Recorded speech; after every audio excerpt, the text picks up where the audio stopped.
Bonjour Romane, alors quelles sont les sorties cinéma à ne pas manquer de ce mois de février 2025? Tout d'abord, il y a Maria, réalisé par Pablo Larraín.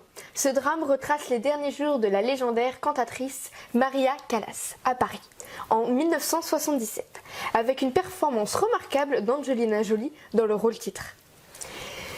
Parlons également de Paddington au Pérou. Dans ce troisième volet des aventures de Paddington, il va retourner dans son pays natal pour rendre visite à sa fameuse tante Lucie. Un voyage qui va les mener dans une quête extraordinaire. Bien évidemment, il y a la sortie du très attendu cinquième volet des Tuches, lorsque Gigi, le petit-fils de Jeff et Cathy, est sélectionné pour un stage de football à l'Arsenal. C'est l'occasion rêvée pour toute la famille d'aller découvrir l'Angleterre. Des rencontres et des surprises sont attendues tout le long du film.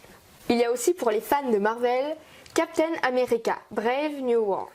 Le Marvel Cinematic Universe s'enrichit d'un nouveau chapitre où Anthony Mackie reprend le bouclier en tant que Captain America, affrontant de nouveaux défis pour protéger le monde. Le film Bridget Jones, folle de lui, fait également parler de lui. Renée Zellweger revient dans la peau de la célèbre Bridget Jones, naviguant à travers les méandres de sa vie. Amoureuse toujours aussi, tumultueuse et pleine de surprises. Bridget Jones a 52 ans et 2 enfants. Après le décès de Mark Darcy, avec qui elle a vécu 10 ans de sa vie, elle est à nouveau à la recherche de l'homme idéal. Mais ce n'est pas si facile de se remettre sur le marché du célibat. Les mésaventures de Bridget Jones sont toujours aussi étonnantes les unes que les autres. Le thriller captivant « Dis-moi juste que tu m'aimes » est réalisé par Anne Lelis. Élodie Boucher y incarne une femme dont la vie bascule au bout de 15 ans de mariage. Une crise met à l'épreuve l'union de Julien et Marie dans le couple. Cette dernière a toujours été celle qu'il aimait le plus.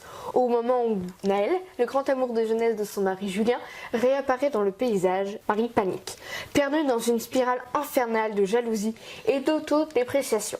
Marie se laisse entraîner dans une nouvelle aventure avec Thomas, son nouveau supérieur hiérarchique.